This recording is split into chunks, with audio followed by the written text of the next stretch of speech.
নমস্কার, good morning. সকাল সকাল আর একটা নতুন তথ্য নিয়ে হাজির হলাম। আপনারা কি জানেন যে কাগজ শব্দটা কি শব্দ? কাগজ শব্দ যে আমাদের নিত্যদিনের যে সঙ্গী, কাগজ, যে খবরের কাগজ বলতে তো আমরা সংবাদপত্রকে বুঝি, কিন্তু যে কাগজ শব্দটা, শুধু কাগজ শব্দটা কিন্তু ফার্সি শব্দ। হ্যাঁ, এবং ফার্সি শব্দ বলতে আমরা এখানে বিদেশি শব্দের মধ্যেই সেই ফার্সি শব্দকে ফেলি, কিন্তু এটা কিন্তু কখনোই চীনা শব্দ হবে না। কেন বলুন তো? এটা চীন দেশে প্রথম কিন্তু প্রচলন শুরু হয়েছিল।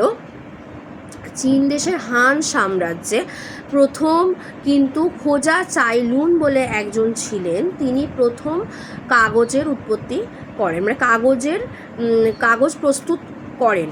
তো সেই কাগজ ফার্সি শব্দ, কিন্তু চীনে প্রথম প্রচলন শুরু হলেও কিন্তু এটা ফার্সি শব্দ, চীনা শব্দ নয়। তো সেই প্রথম তিনি 200 খ্রিস্টপূর্বাব্দে যার কথা বললাম, উনি শুরু করেন খোজা চাইলুন। এবং এই কাগজ কিন্তু তৈরি হয় প্রথম ওই যে বাঁশ, তারপর ছেঁড়া ন্যাকড়া, গাছের আঁশ, এইগুলো দিয়ে মণ্ড তৈরি করে প্রথম কিন্তু কাগজ প্রস্তুত করা হয়েছিল। তারও আগে কাগজ কিন্তু ব্যবহার করা হতো, একটা শব্দ আছে যেটা হলো প্যাপিরাস। এই প্যাপিরাস হচ্ছে গ্রিক শব্দ, এবং এই প্যাপিরাস একটা গাছের প্রধানত নরম যে কাণ্ডের অংশটুকু, যেটা কাগজের মতোই হয়ে থাকে, তাতেই কিন্তু লেখা হতো আগে প্রাচীন চীনে এবং মিশরে, এবং তার সাথে ভূমধ্য সাগরীয় যে সমস্ত অঞ্চল আছে, ভূমধ্য সাগরের তীরবর্তী যে সমস্ত অঞ্চল, সেখানে প্রথম কিন্তু এই প্যাপিরাসেই লেখা হতো।